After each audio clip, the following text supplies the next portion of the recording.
Good evening, space monkeys, and welcome to Freelancing. My name is BlueHighwind. I shall be your host through this fantastic journey of nerdiness and random topics.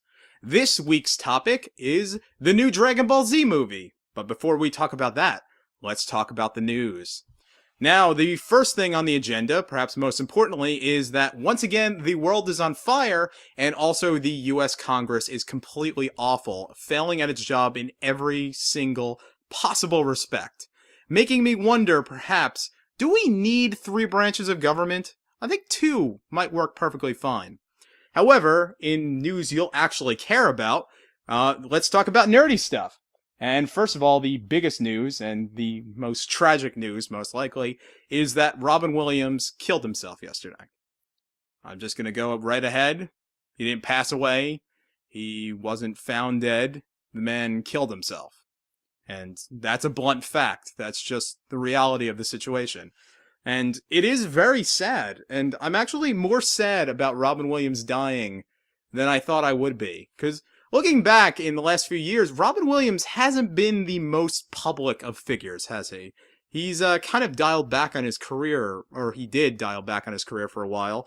Really, his most public appearance was a very shitty Super Bowl commercial where he showed up as a Snickers guy. We will do this for Mother Russia! Like that kind of stuff. And, he has a very long and very successful career, and I think some way or another, he actually has managed to be important to just about everybody, even though, while he was alive, I don't think people really realized just how significant he was.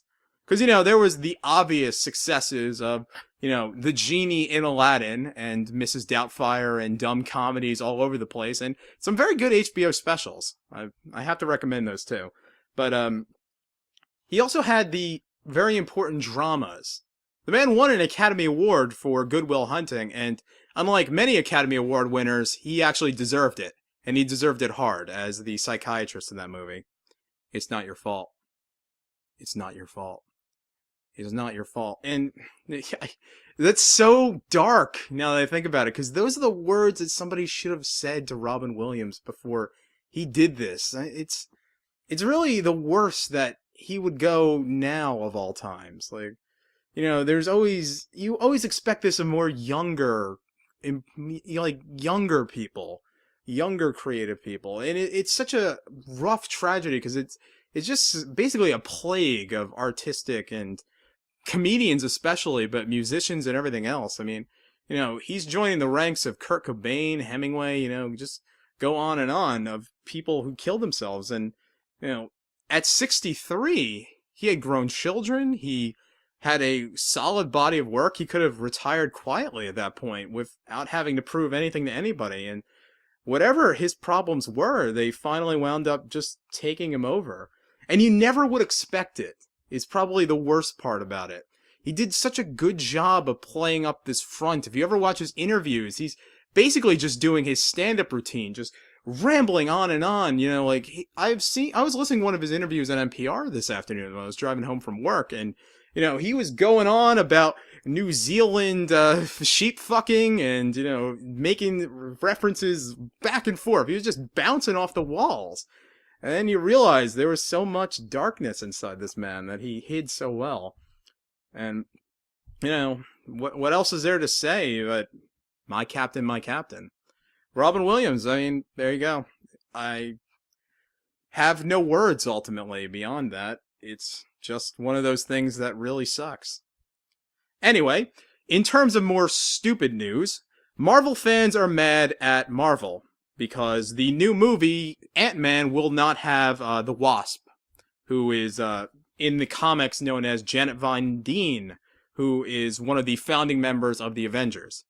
Now, the Wasp movie, some plot details showed off that the character of Janet Van Dyne is dead, meaning that she won't be in this movie and she won't be in any of the Avengers movies, which has caused Marvel fans to get on Twitter with hashtag Janet Von Crime. Damn you, Marvel! Damn you to hell! This is a crime against humanity, you bastards! Because really, there are so few female superheroes in the Marvel universe. There's Jamie Alexander's character, and there's Black Widow. And that's it, in terms of female superheroes.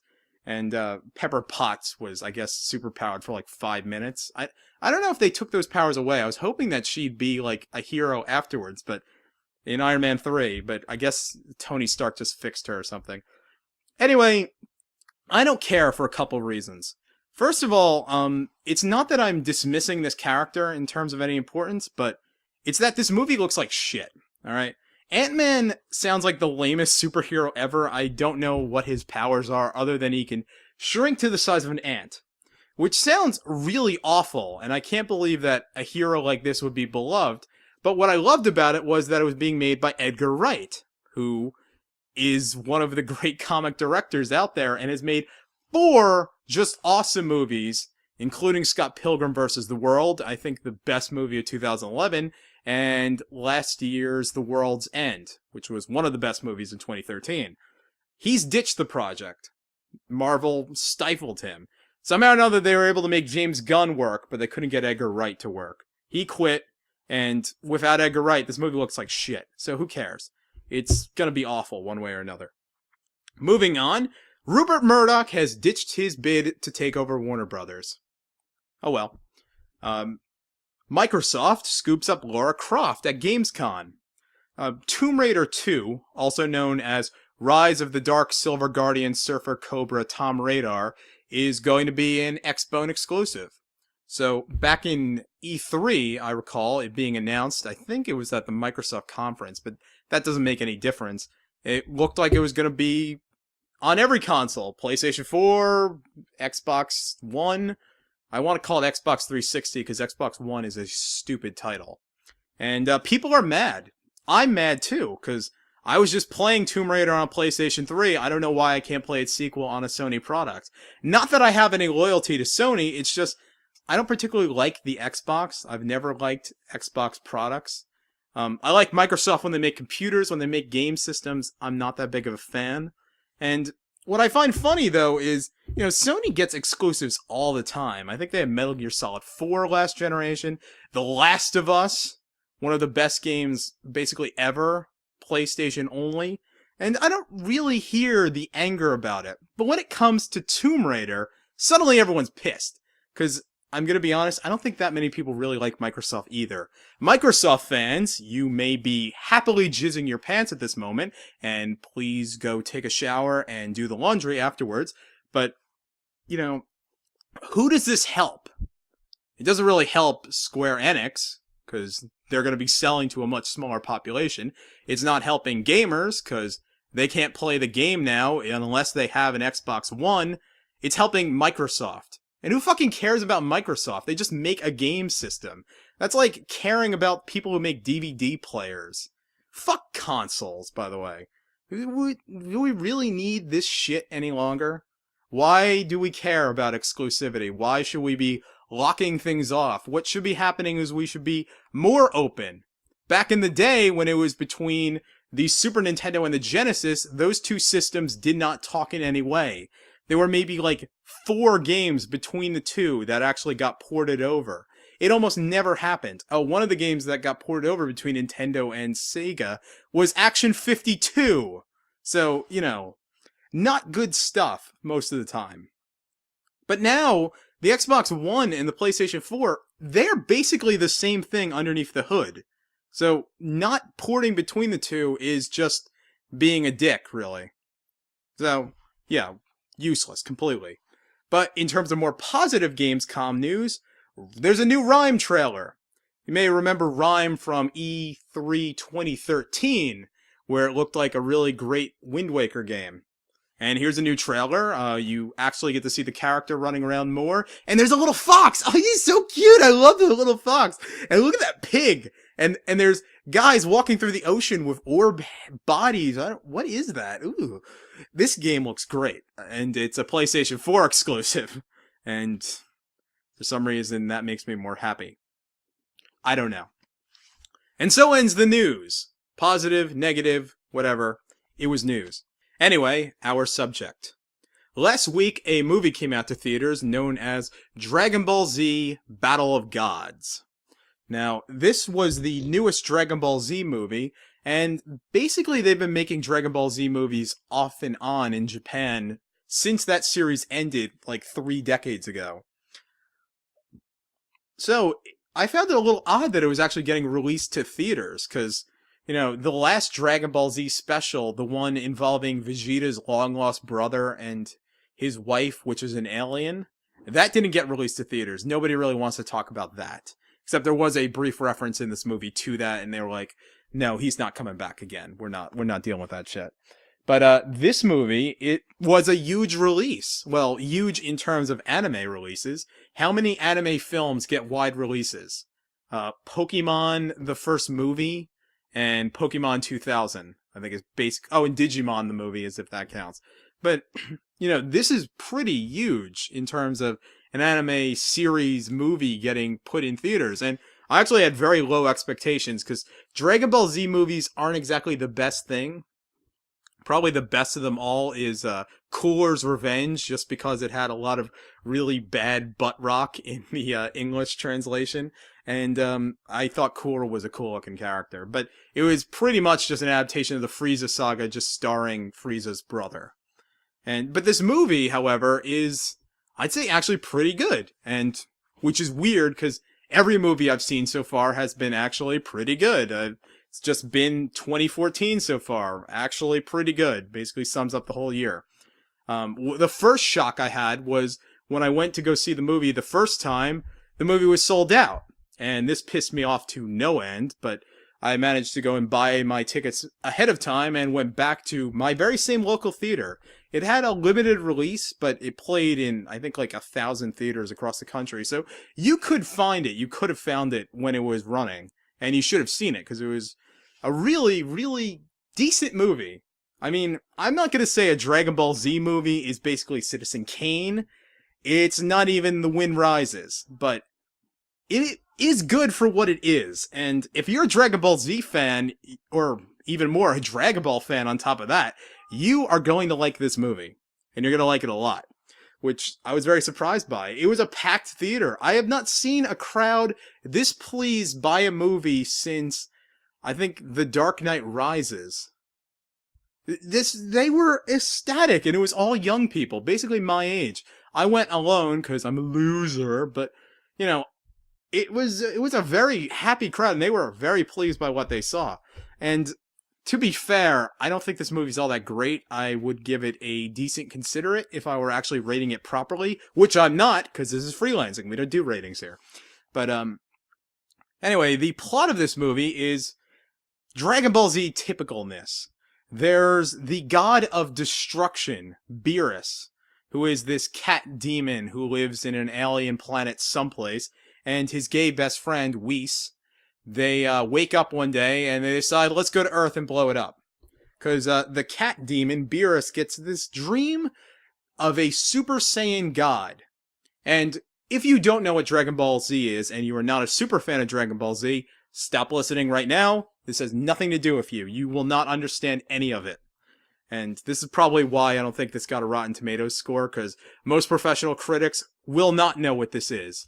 And will have no idea what to do with it. They'd probably rate it poorly, because this is just for the fans. This is a reunion special, I guess is the best way to describe it. You're getting reunited with your dear Dragon Ball Z fans, your Dragon Ball Z characters, all of them are coming together for one last show. And as a one last show kind of special, this was great. I mean, really a lot of fun. So, Beerus gets this bizarre dream that there's a Super Saiyan God, whatever that means.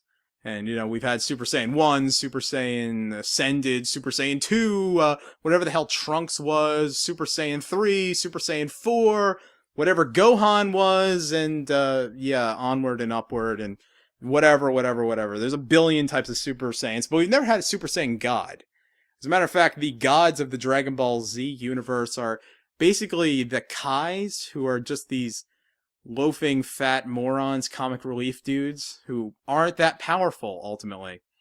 But in this movie, Beerus comes to King Kai's planet, which I thought Cell had blown up, but apparently it's back somehow or another. King Kai's still dead. You can see the halo around his head. Where Goku is currently training and fooling around, and Beerus is like, you gotta be a Super Saiyan God. I want to fight you, because Beerus is a Dragon Ball hero playing a Dragon Ball... No, not hero. A Dragon Ball villain playing the role of a Dragon Ball Z villain. Now, in Dragon Ball, the villains were basically ridiculous, silly fools who just happened to be really strong and would attack the heroes. In Dragon Ball Z, they were usually aliens coming to Earth and were actually threatening. Except for Majin Buu, but less said about Majin Buu, the better, I guess. So Beerus he's a glutton, is pretty much what it is. He's just goes around wanting to eat a lot of food. And he ultimately decides to blow up the Earth later in the movie, because Majin Buu, who is now a good guy, won't share his pudding. Buu turn you into candy!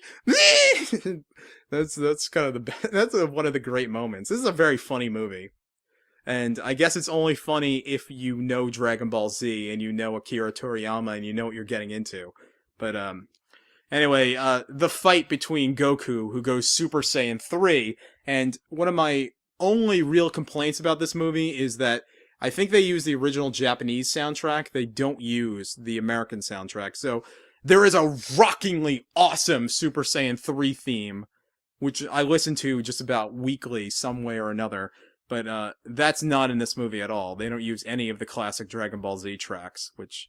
I mean, I guess they use the Japanese soundtrack, which some people say is better. They're wrong. The Japanese dub, people say is better. Also wrong. Completely wrong. You're wrong. English dub, better. Seriously. I judge things objectively. And even though I'm basically a 10-year-old in the body of a 23-year-old right now, this is objective truth. English version's better. Fuck off. Anyway. So, Dragon Ball Z, the movie, Beerus fights Goku, and completely Goku is no-celled, done, finished, whatever, gone. And he's not dead, because this isn't that kind of a dark movie. Beerus is just like, I killed you, I beat you up. And he kicks him through King Kai's planet, is leaving, which it should be destroyed already, I guess, but whatever. Anyway, back on Earth, every other Dragon Ball character is there. All of them. Tien, Chaozu, Krillin, Gohan, Trunks, Goten, Bulma, all of them. They're all there. The Ox King, he's there. I didn't see Bulma's parents, actually. Now that I think about it. They can't be dead, but I don't know where they were.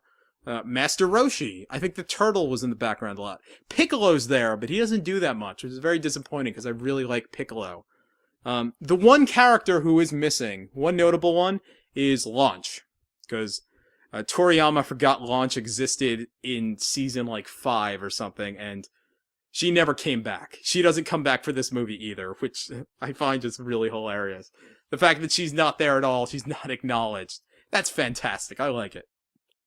Anyway, this is Bulma's birthday party, and everyone's just there having a party, and Bulma gets a little drunk, and of course, evil demon god shows up, and things start getting a little awkward. Especially for Vegeta, because Vegeta actually recognizes Beerus, as he's known in this.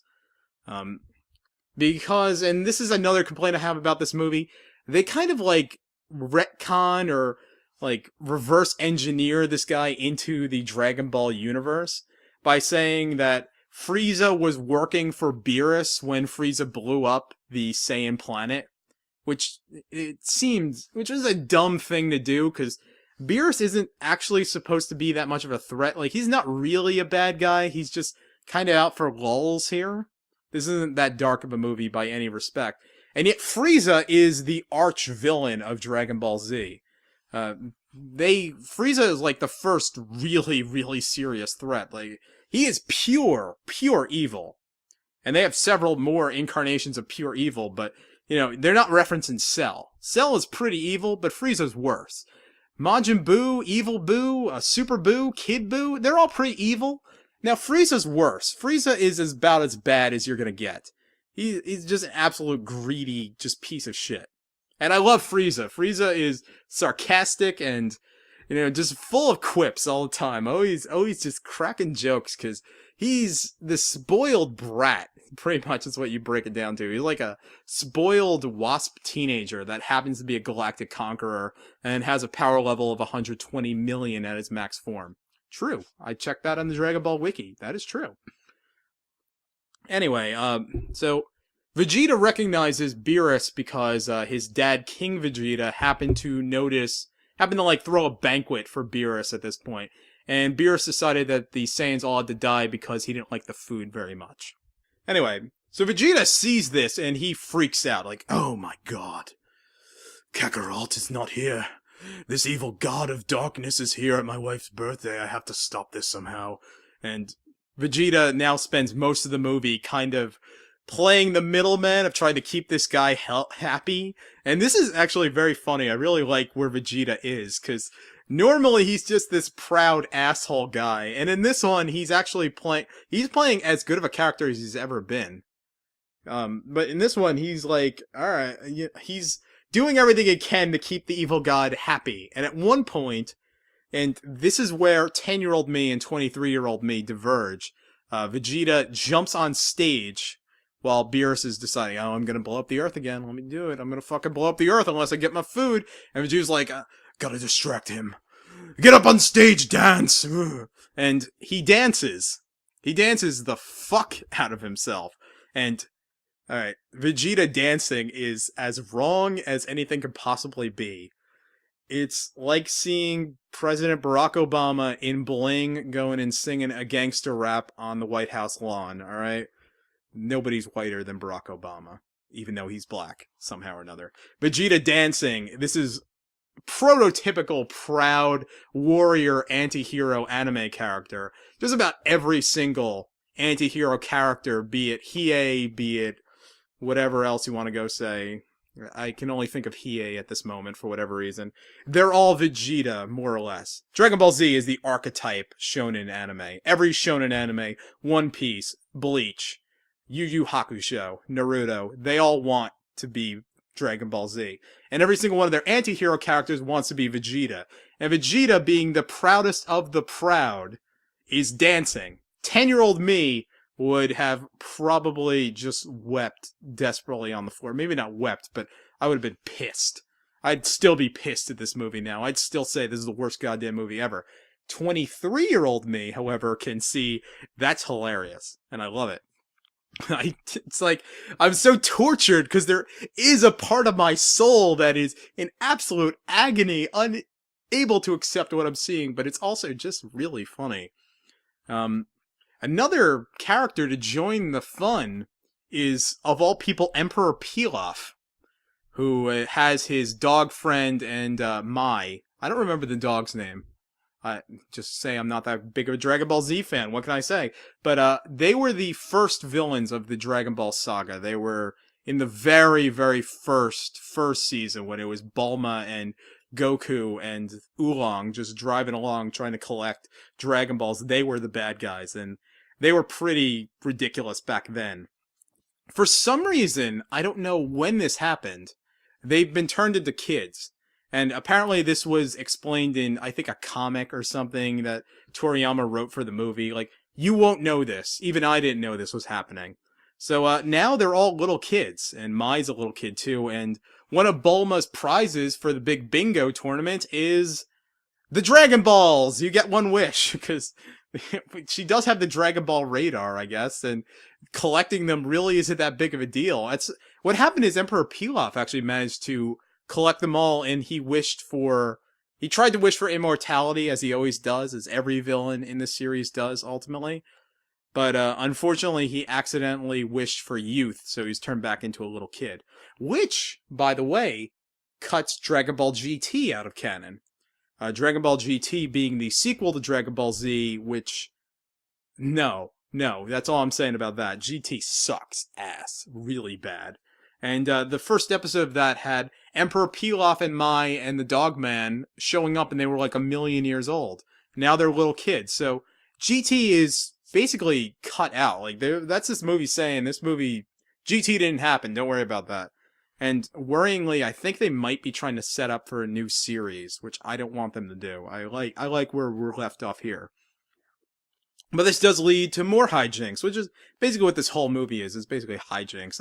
Trunks manages to catch Mai and Pilaf trying to steal the Dragon Balls, and while Goten is hanging around, because Goten is Trunks' little buddy, Trunks goes and says that Mai is his girlfriend. And at this point, Mai and Trunks are basically paired together for the rest of the movie. And like Bulma's like, "Oh Mai, how old are you?" 43. You know. And Piccolo at one point's like, "It is completely wrong for a child that young to have a girlfriend." I can't do a Piccolo. I can't really do a Vegeta either. I don't know how good that came out before, but it was my best attempt. Christopher Sabat is better than I am at voice acting. So there's that going on, and there's one point where Mai almost shoots Trunks, and she accidentally shoots Beerus right in the face, which is not what sets him off. It's again the pudding incident with Majin Buu, and at this point he fights everybody and beats their asses to death, all of them. Well, he doesn't kill anybody, but he beats all their asses. And probably my favorite single moment of this movie is Bulma gets pissed. You're doing this on my birthday? And she slaps him in the face. She slaps in God of absolute chaos and destruction and entropy in the face. Because she's Bulma. She's going to do that. If Bulma could have slapped Frieza in the face, Bulma would have done it. And that would have ended very badly for Bulma. It doesn't end that badly for Bulma here, because Beerus slaps her in the face, which is, oh no, that's crossing a line. That's crossing a line for Vegeta. "You don't hit my Bulma!" And then he goes Maverick, and he actually kicks Beerus's ass for about 10 seconds, which I realize at this point I'm just basically gushing about the movie, but why not? You know what? I can do whatever I want here. It's my show. If you don't like it, you can go watch Game Grumps or something. Go watch TV, traditional media, peons. So Vegeta goes and kicks Beerus's ass for a few seconds, but Beerus is completely OP and useless, so Vegeta loses again. And it's at this point, of course, that Goku shows up, and he has to be the hero. Now, they can't actually do the Super Saiyan God, but what they can do is they summon Shenron with the Dragon Balls, and Shenron, who for the first time actually like has an emotional reaction. He sees Beerus over there, and Shenron's like, "Oh fuck. He's a creature that can do anything in the universe. He can do anything he wants. Except for, I think at one time he said he couldn't do something because of some bullshit rules, but whatever. And he's scared of Beerus too. The dragon who can make people immortal, he's scared of Beerus. And he just basically has to tell them how to become a Super Saiyan God, and Goku does it while Vegeta's kind of pissed. One more twist, Videl is pregnant, Gohan's wife. And they use her unborn fetus. They use her unborn fetus to power up Goku, because they need the powers of all the Saiyans around the world to go and make Goku into a Super Saiyan God, at least temporarily.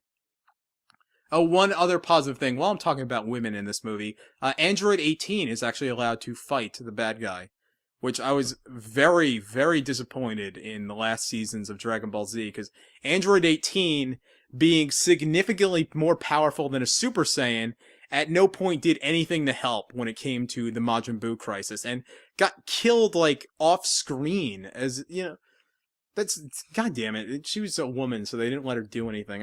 I don't like that. I'm displeased about that. But in this one, she actually attacks Beerus, along with Krillin, and they both no-sell. Nothing. Not happening. So, the Goku versus Beerus fight, I'm less positive about this one. It was okay, really. I mean, ultimately there weren't that many emotional stakes here, because this movie's just kind of fluff. It's fan service.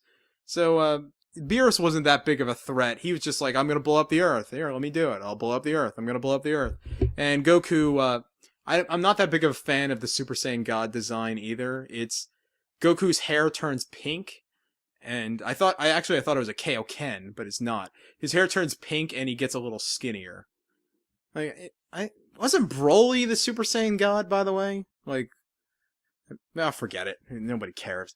But, yeah, the fight scene, there's a lot of talking, and there's not much stakes to it. It's, Goku in this movie is dumb Dragon Ball Goku. He's not, "Alright, for good, nightmare to you, I am truth." That kind of Goku. He's not that Goku. he's bumbling idiot Goku. And one of the funnier scenes is when King Kai keeps making him talk more respectfully to the god of death, Beerus. Anyway, Goku, they fight for a while.